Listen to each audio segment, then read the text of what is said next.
Good afternoon. Well, the federal election 2019 is just a few months away. Indigenous people rocked the vote in 2015 with a record voter turnout and a record number of Indigenous politicians elected to the House of Commons. But what's in store this time when we go to the polls again this fall? Is there a democracy deficit in Canada for Indigenous people? As long as the Indian Act exists, does it even matter what political party is in power or how many seats we occupy? I'm Melissa Ridgen, and today we're putting Indigenous democracy in focus. Our show is a little bit different today as we aren't taking callers. Instead, we have a live studio audience right here in Winnipeg. They'll have a chance to get in on the discussion. Hello to all of our viewers and to you, our listeners on Element Radio in Toronto at 106.5 and in Ottawa at 95.7. Before I introduce you to our guests, let's go back to 2015. Never before had Indigenous people mobilized like this to impact an election. Let's take a look. Federal elections typically garner low to moderate interest from Indigenous folks, but 2015 was different, much different. Some polling stations on First Nations ran out of ballots. Ran out. According to Elections Canada, the on-reserve voter turnout was a whopping 61.5%, up from 47% in the previous 2011 federal election. Any indication engagement was high. You know, I did everything I could to encourage young people. I mean, I held voter registrations at the university. I held one in Seguin during treaty days. You know, I was just kind of getting the discussions going and hearing what people had to say. Jackie Travers was part of a movement called Rock the Vote to get Indigenous issues on the political agenda and Indigenous voters in the booth. I asked a couple of the people that were in the group, like, you guys want to rock the federal election too? And they're like, hell yeah. In the end, those voices and issues were heard. Stephen Harper's Conservatives were out and Justin Trudeau's Liberals were in. Jody Wilson-Raybould was one of the high-profile Liberal winners. Her equally high-profile father had this to say about Indigenous engagement in the election. Our people continue to live in poverty, manipulated by the Department of Indian Affairs. You know, even amalgamations that were set up on Indian reserves to divide and conquer families to depreciate their market value. And right. I mean, all that kind of divide and conquer kind of tactic simply has to end because the Indians aren't going away. They're the fastest growing minority group in the country, and we are going to be representing ourselves even better as time goes on. Mm-hmm. And I think that what really has to happen to the Canadian public is going to listen. We're here. We're going to stay here. The land belongs to us, lock, stock, and barrel. Mm-hmm. And you darn well better start dealing with us in a respectful, honest manner, because it's just going to get worse. Well, a lot has happened since then, and we'll get to all of that shortly. First, let's meet our panelists for this important discussion about the Indigenous role in democracy in this country. And is there a democracy deficit? Bruce Petawanakwat, he is Anishinaabe from the Whitefish River First Nation in Northern Ontario and a research fellow with the Yellowhead Institute based in Toronto. Sheila North, she is Cree from Bunabonibee First Nation. She was formerly Grand Chief of the Manitoba Kiiwetinoong Okanagan. That's a chiefs organization that represents northern communities in Manitoba. And Will Goudon, he's Métis from the Southwest region of Manitoba and a minister with the Manitoba Métis Federation. And also joining us from our bureau in Ottawa is Madeleine Redfern. She's Inuk from Iqaluit and currently the mayor there. Hi, Madeleine. Hello. So we came, we saw, we voted in 2015. 4 years later, do we feel represented or do we feel that there is a democracy deficit? Let's start, work our way around the table. Okay. I think 2015, as the lead-in just explained, that there was definite improvement in terms of the amount of participation. It seemed like that the political parties all were more interested in targeting Indigenous voters as well with their campaign platforms. I think especially you saw that with the NDP and the Liberals, for example, federally. In terms of the representation, and we can get into some of the numbers, it seems like there was a dramatic increase in the number of Indigenous identified members of Parliament. That's one. I think one of the things that the Jody Wilson-Raybould situation reveals is that it can be very difficult for an Indigenous person who has I'd say like loyalties to their communities or to their nations, as well as the requirement of party discipline. Right. So I think that's one of the things that maybe we can talk about a little bit more in terms of some of I'd say these are deficits not just among Indigenous participants in the Canadian electoral system, they're endemic to the electoral system that Canada has created. It's true. I'm curious, Sheila, your thoughts? Well, I think the rock the vote and the turnout, and even here in that preamble with ballots running out, that whole movement and that whole event that happened was for many reasons. And I think a lot of it has to do with frustration by Indigenous people, and even being used almost as pawns by the party politics to get Indigenous people to vote. And so preying on some of our fears and also some of our frustrations as well. So I think that while it was good to see so many Indigenous candidates that would make an influence in the system, I don't think in the end it really changed a lot. And I would almost say that there is no Indigenous democracy in Canada. That's terrifying to think. Well, and it's Brock Petawanaquat. If I said Bruce, I've been calling you Bruce because we have a Bruce Spence, and Brock and Bruce is, it's Brock. Well, your thoughts? I was going to mention that it is Brock, so. We know it's Brock. No, and I just want to say thank you to APTN for having us here and for the opportunity to talk about this very important issues coming here in Canada. We probably, looks like we're having a provincial election here in Manitoba this fall as well. And I think from a Métis perspective, the Manitoba election is going to be extremely important as well. But I just had the opportunity to talk to a political science professor at Brandon University on my way here. And from my understanding of what happened in 2015 is that there were more candidates, not just candidates elected, but more candidates, Indigenous candidates, in this 2015 election than ever before. And one of the really neat things that she told me was that when there is an Indigenous candidate, Indigenous participation in that election, in that constituency, goes up. So, and the other thing, obviously, Brock talked about is the issues that are important to Indigenous people. So when there's discussion about these issues, whether, for the Métis Nation, housing was very important. So if we talk about, if the party or the candidates are talking about housing for the Métis Nation, that participation goes up as well. One of the quick things I wanted to touch base on, and there's all kinds of things that I was thinking about on my way over here, is one of the things that we may not have, that we may have forgotten about is the Fair Elections Act. That happened back in 2014, which wasn't completely brought into play during the 2015 election, but there was some serious issues in there.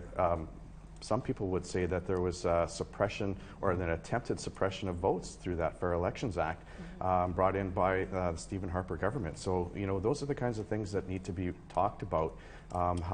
Yes, we want more participation. I know, for example, my president at the Manitoba Métis Federation wants to make sure that Métis voters are educated on what the parties stand for, what they want to do, what they have done, and what their platform is going to be. So those things are extremely important. Communication is something that we need to reach out to our people on. Madeleine, I ask you, so do you feel 4 years later after Indigenous people rocked the vote here in Canada, what's the feeling in Nunavut? Well, only at this point one party has announced a candidate. We're waiting to know who the other candidates will be for the other parties, both the Liberal and NDP. And the fact is that we know how important Indigenous votes are across the country, and in this election, I think every vote is going to matter. So many of the seats are wide open across the country, and so this is an opportunity for us as Indigenous people to educate every party about our issues and to make sure that every candidate running is committed to being aware of our issues, working with our Indigenous people, whoever wins. I'll start with you again, Madeline. My next question is, do you feel democracy differently, North versus South, Inuit versus First Nations versus Métis? What are your thoughts? There is a big difference. First of all, in Nunavut, we have one Indigenous peoples. It's Inuit. We are the majority. 85% of the people in our territory are Indigenous heritage, and Inuit specifically. And we only have one member of parliament. So 1 out of 338. It's really important that who we elect not only represents our issues, but is prepared to share and educate all parties about them, to build effectively that awareness and consensus. Many of our issues cross partisanship.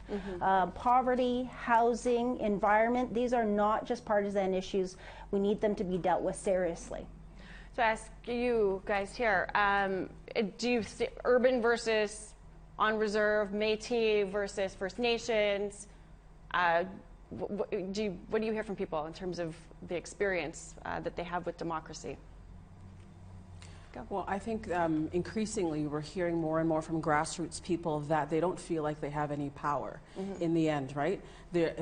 Politicians and parties pay attention during election time, of course, and that's natural. It's an easy criticism. But at the same time, when you look at their constitutions, each of the political parties, they don't make room for Indigenous people and Indigenous rights in any of them per se, right?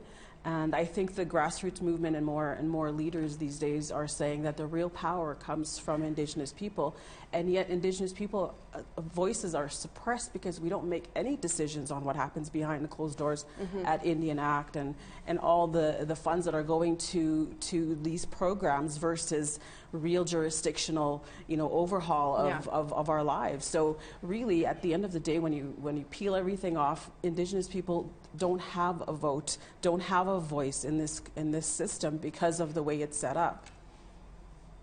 I'm wondering, does anybody in the audience we have a live studio audience here today? I would love to hear if anybody has any questions. Just raise your hand. We've got a microphone. We can come to you. Oh, good. No? They're like, no, I don't want. Nobody wants to go first. I get it. If not, I'm going to jump in here just real quickly on the Métis Nation side, because just to put a little bit of context in, when the Métis Nation was developed, when our genesis happened, when we were born in the homeland, the prairies of North America, democracy was front and center of the things that we did. So when we did the buffalo hunt, we had elections every single day to decide who the captain of the hunt was. So this is like right in our DNA, democracy. Obviously, Louis Riel was elected, was representative, and negotiated with Canada. I think that, I can't speak to other Indigenous people's realities, but for the Métis Nation reality, there is that tradition. A lot of it a lot of the lack of participation, I think, is my vote doesn't matter. And I think that happens right across the country. Right.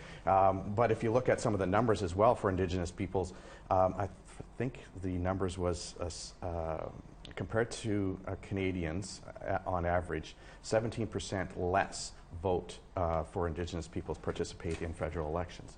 That's not something that we want to move forward on. The other thing is, I was at a conference in Vancouver just recently, and there's a fellow who was talking about youth getting out to vote, and I think that's one thing we want to really move forward on is the youth vote.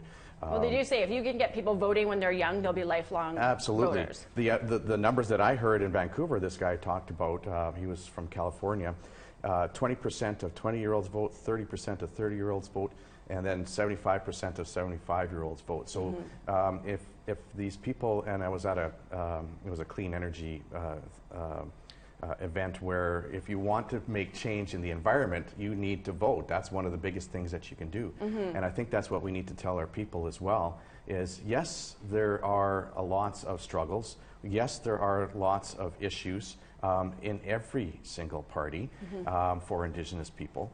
But I think you will see what happened in 2015 was that Indigenous people said, hey, we're going to matter this time, and we're going to make some change, and our voice is going to be heard. And even though one vote, I always say one vote absolutely matters, but even if you're only one vote, you need to have, that's your voice, that's your chance, and you need to be able to look your children and grandchildren in the eye and say, yes, I fought, I did what I could, I protested, but I also voted for what I thought was right at the time. I think we're putting a lot of stock into what happens when we do actually rock the vote, because in the last 3 years we hear a lot of good talk and lots of even thoughts and acts of reconciliation, but in the end, has anything really changed? I don't think so. Oh, I'll just interrupt you for a second. For the Métis Nation, it has changed 1,000%. For us, we had zero in housing.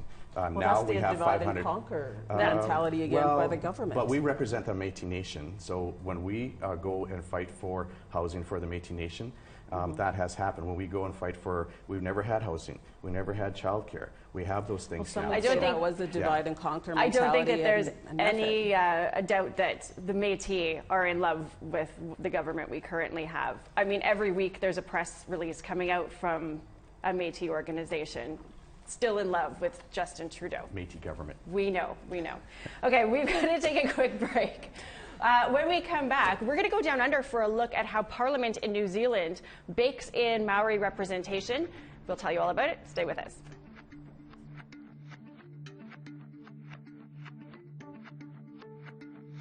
Join our conversation now. You can call in toll-free at 1-877-647-2786.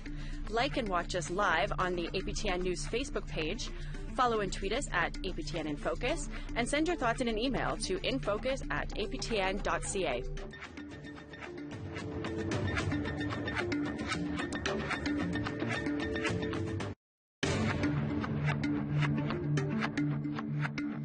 Welcome back. We're talking about democracy and where Indigenous people fit in on the Canadian political landscape, and if in fact we have a democracy deficit compared to other Canadians. So have you ever wondered who the country's first Indigenous MP was and when? Well, actually, it was a tie. Both Pierre Delorme and Angus MacKay won seats in 1871. Both are Métis from Manitoba. Both were Conservatives. Who was the first First Nations MP, you ask? Well, that was Leonard Marchand in 1979. He was elected in Kamloops, Caribou, out in British Columbia, for the Liberals. And the first Inuk MP was elected in 1984. Peter Inutar, I believe. And he was elected for the riding, he was Liberal, but he later joined the NDP. According to the biographical directory of the Parliament of Canada, from the beginning of the House of Commons to present day, there have been 39 Indigenous MPs and 17 Indigenous senators, and the most Indigenous MPs ever elected at one time was 10. That was back in the 2015 federal election, making up 3% of the House of Commons. So we have 3% of the seats in Parliament. We make up just under 5% of the population. How do we feel with 10 MPs? Are we experiencing an appropriate amount of democracy? I'll ask with air quotes for our friends on Element FM radio who can't see the air quotes. Brock? Well, it's actually pretty close to the voting age population that we have, because there is, of course, a much younger population. So according to an amazing piece that was done in Policy Options by Andrew Griffith, he actually breaks down the 2015 election and then provides some projections towards 2019, and that's one of the ones that he pointed out.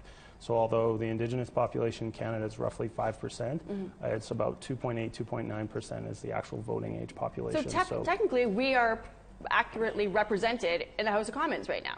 Do we feel like that? On a percentage basis. Well, and I think that there's some really long-standing notions that the demographically will never be well represented in a situation like we have in Canada with first past the post and over 330 ridings across the country.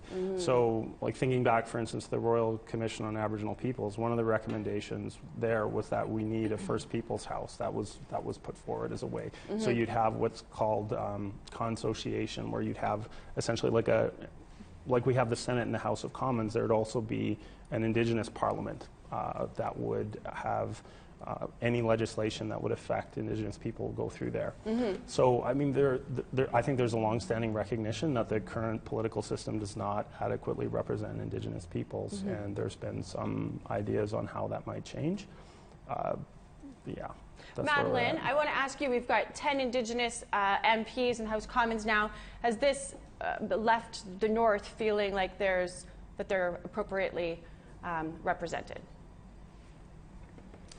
Well, of course, we've always said that it's very hard to just have one member of parliament, yet we have 20% of Canada's landmass. And so getting your perspectives and views, understood and heard is a challenge. But being able to work with other Indigenous MPs is really important so that our issues are brought to the forefront. Of course, we've got the constitutional recognized rights for consultation. The government has passed UN DRIP, so the rights of Indigenous peoples are better acknowledged. But we still have a long way to go. We have the same number of MPs as the Bloc Québécois, and yet they only have 19,000 members. Indigenous people are 1.4 million in this country. I caution us being apathetic. I caution us basically sort of, giving up and saying that we're not, adequately represented or we can't make change. You can't if you don't participate. We must engage, and it's been proven through engagement that we can and do make a difference. Well, we asked people on Facebook if they feel that there is a democracy deficit for Indigenous people in this country. 92% of respondents feel that there is, in fact, a democracy deficit. We can get into maybe why. Well, we've already got into a little bit of why people might feel like that. 8% of people who responded felt that no, there isn't. I think that we can't discuss democracy without talking about the Indian Act. Does it even matter how many Indigenous MPs we have or what party is in government as long as the Indian Act exists? Sheila, did you want to take a stab at that one? Yeah, and thank you for that information. Yeah, technically, it does look like it's representative of our population, right? On paper, but and I do commend the people that put their names forward and actually run and win and sit in that house and have a lot of patience and tolerance to listen to all of that. The debate, especially sometimes that goes against our Indigenous values as a nation, and so I commend everyone that puts their names up for election, and even the parties, I commend them for making an effort, and I know that there's been real investments by some of the past governments, but at the same time, I think that there is a strong move and a strong push now, and a natural a process that says that the governments can't make decisions for Indigenous people any longer. We see the statistics. We don't have to look very far. Poor housing, high diabetes rates, cancer rates, poverty rates, child welfare, the whole you can list housing and all kinds of social ill wills that make up the reasoning why Indigenous governments have now to decide our own future. It's not possible that we can go another 150 years in the same rule, because it doesn't help our Indigenous people. Yeah. Well, what are your thoughts? Yeah, so I think all the panelists here have made some fantastic points. And I liked Madeline's about not being apathetic. But one of the things I wanted to bring up is that, yes, there may be 10 Indigenous members of Parliament, but they represent their constituencies. They don't necessarily represent all Indigenous peoples. In fact, all Indigenous peoples didn't vote for those 10 MPs. The voters in each of those constituencies voted for those. And even if you are a Métis person in a constituency who voted for an Indigenous candidate, that doesn't mean you don't have... You've got different issues than a Cree person in the same constituency, or that person obviously is also a member of caucus, and there's things that have to happen in caucus. Yeah. So our leaders are our Métis Nation leaders are elected by Métis voters. The same thing in First Nations and Inuit communities. That's not true for the national organizations. Yes, right. We don't have a voice as Indigenous grassroots There individuals. is absolutely issues that are going there. But my point being is that we have people who represent us as Indigenous peoples. The members of Parliament don't. They represent their constituencies, whether it be St. Boniface or Vancouver Centre. Those people may be Indigenous, and they probably will push forward the issues that they see fit, but they were not elected by us to represent us. No. So I wanted to share with our viewers and our listeners and our audience here. So what if there was a designated number of seats for Indigenous politicians in the House of Commons? In New Zealand, they've actually done just that.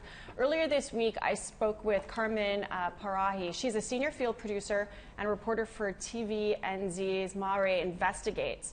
And you can take a listen. She explains how it works in New Zealand. Māori have the choice to be on a Māori roll, to vote in the Māori seats, or to be in the general roll, to vote with the general electorate. So 7 of our 71 electorates are Māori. You have to be Māori to be able to vote in those Māori seats. So you get a guaranteed 7 Māori MPs in Parliament. But after the last election, we've actually got the highest number of Māori MPs in Parliament. So 25%. 30 of the 120 MPs are Māori. Is there a feeling that this is as good as a system as you could get, or that there would be a way to make it better? You need good representation. So 30 Māori MPs aren't all going to agree on the best ways to deal with Māori issues. Yeah. And part of the issues amongst parties is that you have parties who want to get rid of the Māori electorate. And those include Māori MPs who say we now have enough representation in the general electorate, we no longer need to have the Māori seats. So many New Zealanders believe that the Māori electorates are a system of apartheid. There are Māori, so 50% of Māori are on the Māori, votes in the Māori seat, and the other 50% vote in the general electorate. So there isn't a clear consensus with Māori that we need the Māori seat, if that makes sense. Well, thank you for taking the time to explain this to us, because it's something that we care to discuss here in Canada, because there's a lot of people who are saying, including here in Manitoba, one provincial MP or MLA, has said maybe looking at the system in New Zealand is something that we could consider at least provincially here in Manitoba, and possibly federally if it works in Manitoba. So it's something that we certainly care to discuss, just using you guys as a model for this. Thanks for sharing with us. You're welcome, and I would encourage all Indigenous nations across the world to push for representation. Absolutely. So that's something I want to ask my panelists. What do you think of the notion of having a set number of seats, First Nations, Indigenous, or First Nations, Métis, Inuit seats that only Indigenous voters can vote for? You have to make the decision whether you want to vote for an Indigenous seat or if you want to vote for a general seat. Thoughts? We can start with you, Brock. Sure. I think it would be possible to implement something like that. Also, like whether it would be something that would happen at the provincial territorial level first. I mean, it doesn't necessarily have to happen federally. I do think, like, even the guest that you had, Carmen, who was speaking about some of the opposition even among Maori. Yeah. I mean, that's something that I find often happens. It seems like once we start talking about having Indigenous specific institutions, there's often a fear that they're going to be somehow lesser than others, and that's or it'll represent this chunk of First Nations population more than it'll represent this chunk. So there's always, I mean, nothing's going to be perfect. It's a political system, right? And that's why I think in some ways it would require like multiple attempts, perhaps, or at least different models. And that's why perhaps like provinces and territories would be especially well suited to see something that would fit. And there was, to some extent, just recently in Ontario, they created 2 new ridings in northern Ontario, and in a sense, like they use the phrase gerrymandering sometimes to like make a specific riding according to some desired outcome. And in this case, it was specifically to make sure that there were more Indigenous elected members of the provincial parliament in Ontario. And it did occur. There were 2 new MPPs that were elected in those new ridings. I think maybe the answer would be to have it, you know, if you could see it happen somewhere provincially, see how it works, if it doesn't work, how it could be tweaked to work. I don't know. Sheila, what are your thoughts? I think it's a good start to try and get that proper representation, to get people engaged. Without having the party politics behind it, because in New Zealand, they aren't a member of a political party, so that you could be more specific to the Maori issues, right? And then that next step is to be able to support a system that actually responds to Indigenous people, because right now, you know, the INAC, the whole system acts as a super province, and right now it decides everything from birth to death for Indigenous people, especially on reserves, and we have no say what happens behind all those closed doors and all the bureaucrats. I mean, I'm sure they have lots of good intentions and lots of good ideas, but none of them are decided by us as Indigenous people individually. And I think that if we're going to talk about representation, we have to also look at being able to make decisions on the behalf of what happens at INAC, for example, and really develop a system that can coexist now with the Canadian government system, with our Indigenous system, because I think it's too late now to send people back from where they came from. So we have to make do and work together as Indigenous nations and settlers. So we have to find that balance. Right. Yeah. I want to go to the audience now. We've got some audience questions. Now we got. My name is Else Kavanagh, and I'm an immigrant, so I'm very far from being an Indigenous person, but I've been very concerned and very encouraged by the number of students who are graduating now from university and technical schools, and I think that is absolutely the way to go. My question, however, is the problem seems to be that there is a lack of harmony between the nations in Canada, and how do you achieve that? How do you remedy that difficulty?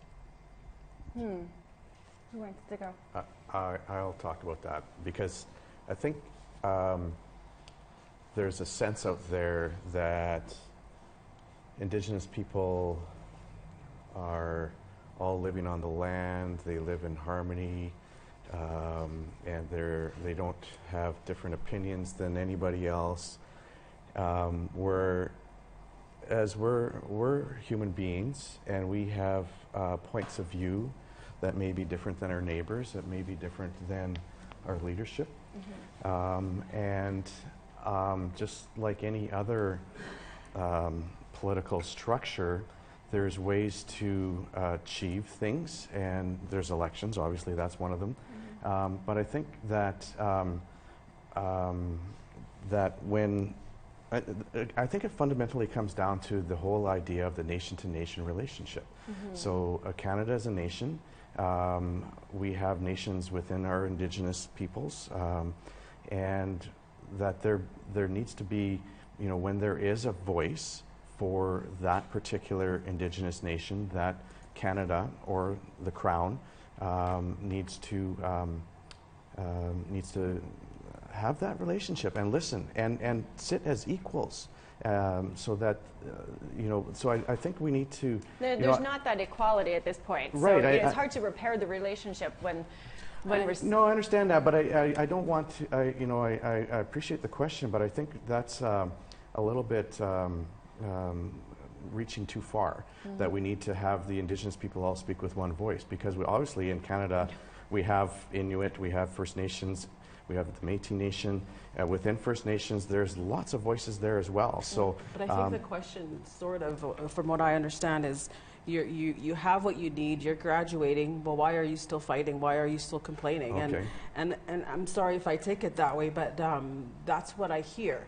And I've been asked that by non-Indigenous people, like, why don't you tell your kids to get a job and go to school? Everybody, but let's all move on. it's easy to say that, but it's not easy to give Yeah. our kids our jobs, give us the proper education that our people need, and then we can start talking about making us, pull our socks up and get going, because right now we're not included in a lot of the systems that govern our lives. And, while it seems like we're in disarray, well, yeah, we're living in trauma. Poverty causes trauma, and that's what a lot of Indigenous people are, going into the world with, even as a young age and even as children. We're made to feel defensive and pessimistic because of being subjected to being in poverty, for example, and also just not being included in the larger, broader systems. And that's not fair. And it wasn't a decision of ours. Treaties were signed to say share the land, share the resources. And we are not and living we're like not doing that. No. You have a quick comment Oh, before just I go really to a quick. break? Oh, I mean, I do think like the issue of discord, for some reason there's a different focus when it's happening in Indigenous communities. Like Alberta and British Columbia are suing each other in the courts right now over the Trans Mountain Pipeline. Yeah. So it's not as if conflict isn't happening among non-Indigenous political leaders or systems. I mean, there's inherent conflict there. And in fact, I think if we look really deeply into Indigenous traditions of governing, there was a lot of emphasis on harmony and its restoration, its maintenance, and people definitely, I think, even who work in the political realm today take that very seriously too. Yeah, good point. Okay, well, we have to take another break. However, the last federal election, Indigenous people came out strong for the Liberal Party and for Justin Trudeau. 4 years later, will it be different this time? We're going to take a look back over the past 4 years when we come back after the break.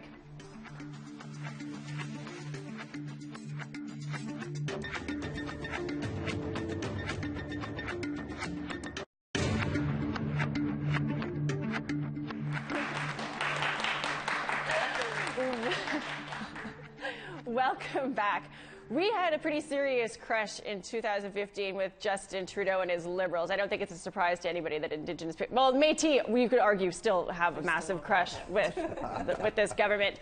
He promised a nation-to-nation relationship with Indigenous people, a partnership, not patriarchy. But the honeymoon didn't last long for some. There was the Jody Wilson-Raybould scandal for one. Some felt that the first ever Indigenous Attorney General was thrown under the bus by the Prime Minister.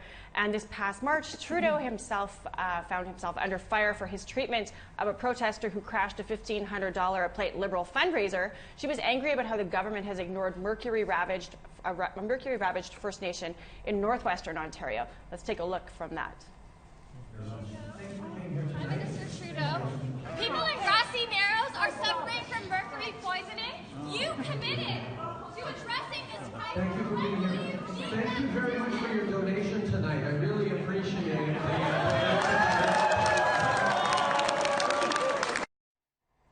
That's not all.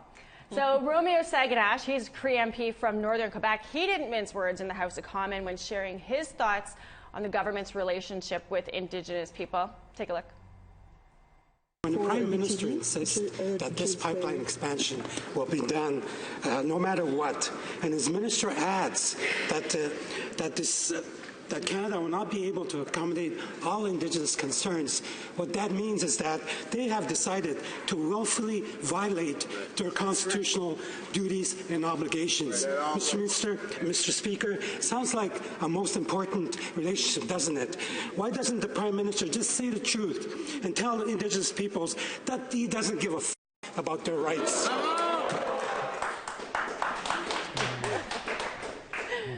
That F-bomb never gets old. So, Madeleine, I'm going to go to you. Do you feel in the past 4 years, is there a sense of being duped by Justin Trudeau? Is there a sense that we thought we were getting somebody who was sensitive to Indigenous causes? 4 years later, do we still feel that way?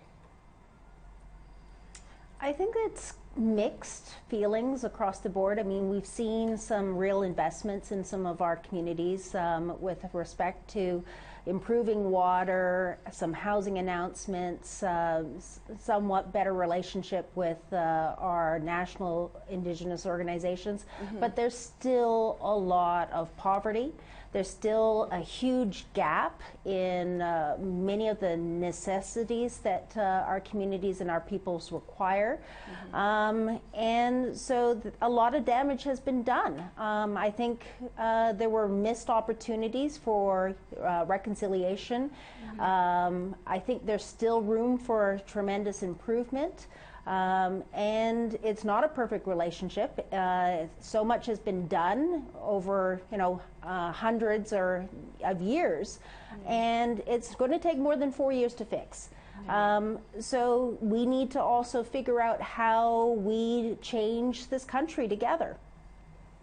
Well, and we have some newcomers to Canada who have joined us in our audience today, too. I'm very curious to hear some of the questions that you guys have as you look at this as new people to the country, and you must have interesting perspectives on Canada's relationship and the dynamic between Indigenous people and this country. Has anybody got any questions you want to throw out there?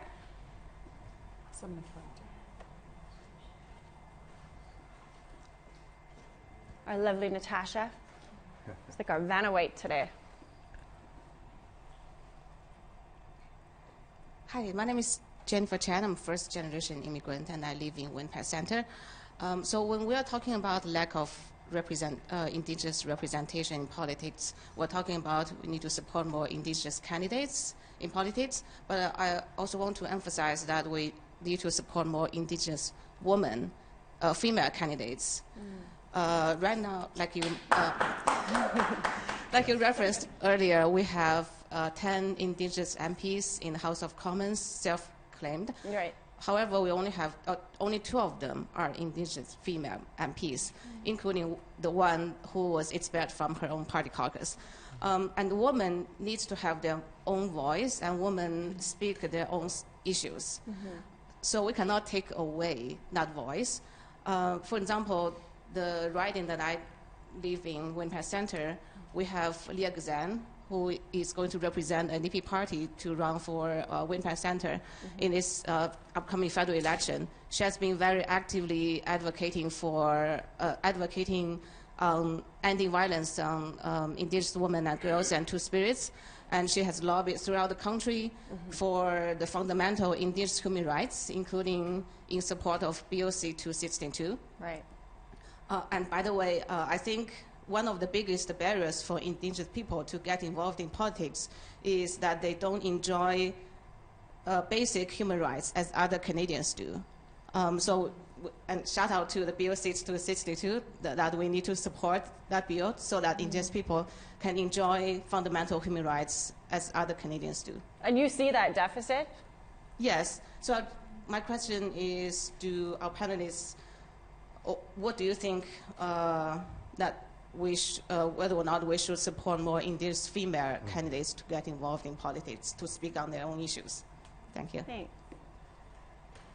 100%, absolutely. I just go on. I don't know if you know this, but sometimes I go on a little tangent.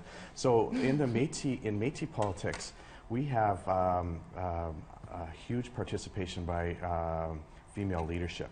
We have over 50% of our leadership in Métis governance is female. But I 100% agree with the question that do we need to have more Indigenous women members of Parliament?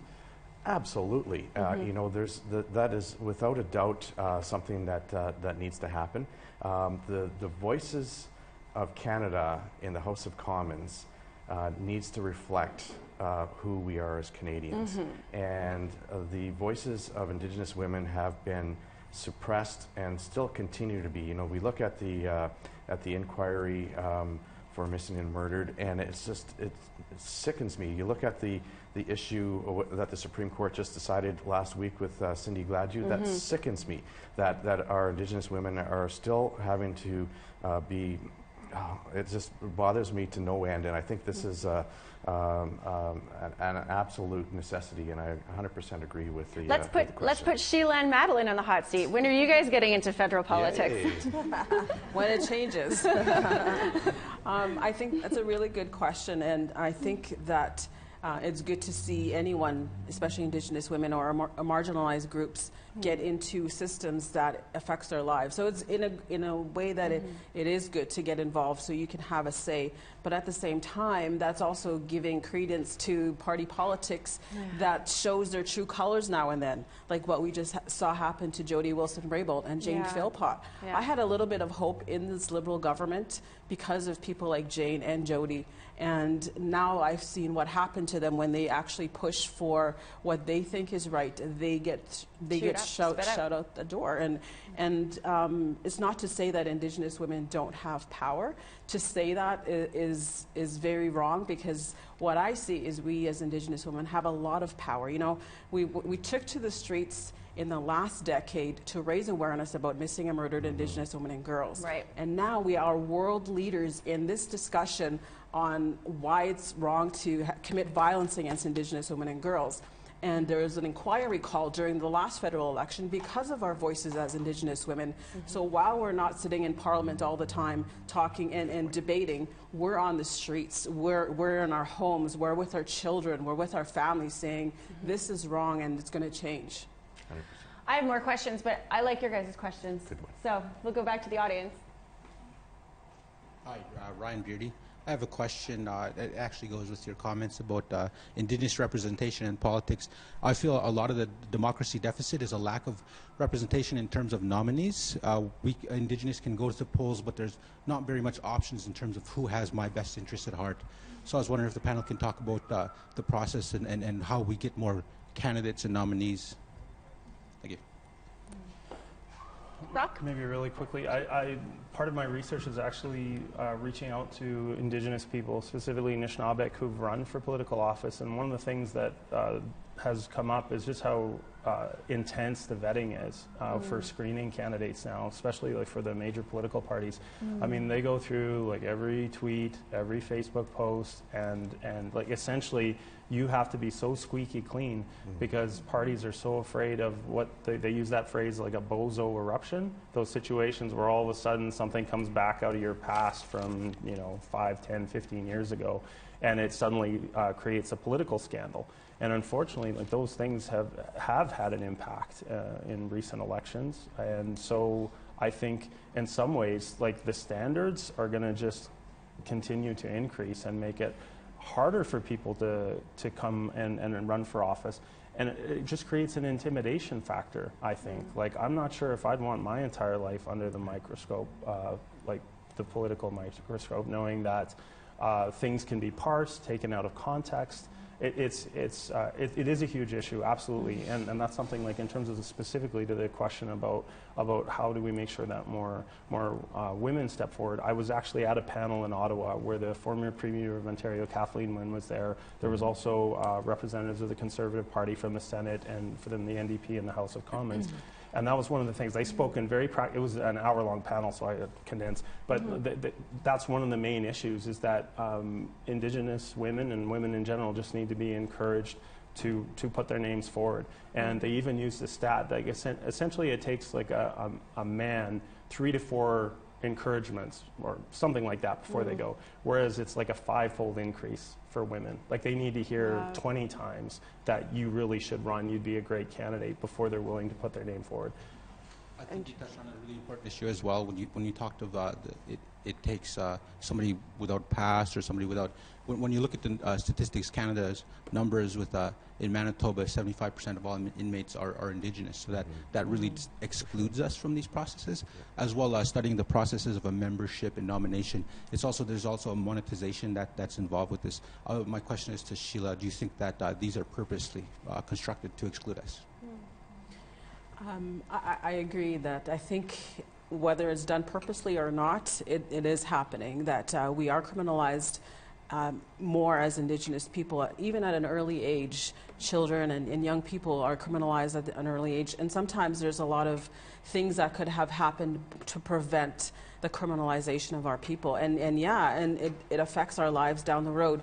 And some would even say that being involved in child welfare also gives you a record. And so whether you're a product of child welfare or you've been in it or you've had your children taken away, it follows you like a criminal record. And so those things that are beyond our control affect that possibility of being nominated. And I think that is a huge problem that also has to be acknowledged, absolutely.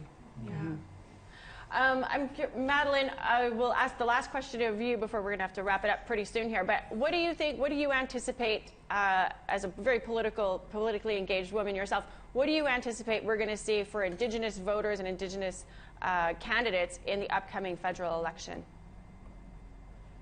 Well, I hope that Indigenous people in this country decide to step up, engage every candidate.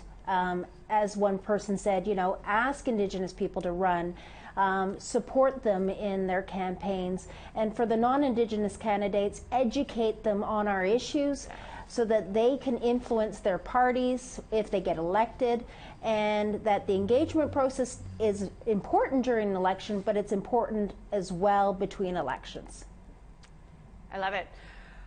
We are all wrapped up for time here, basically. I want to say thanks so much to everybody. We've had the opportunity to discuss democracy from an Indigenous perspective. I want to thank Brock, Sheila, Will, and Madeline for joining as panelists. I want to thanks to our studio audience. We've got great questions. It's nice to see so many diverse faces here.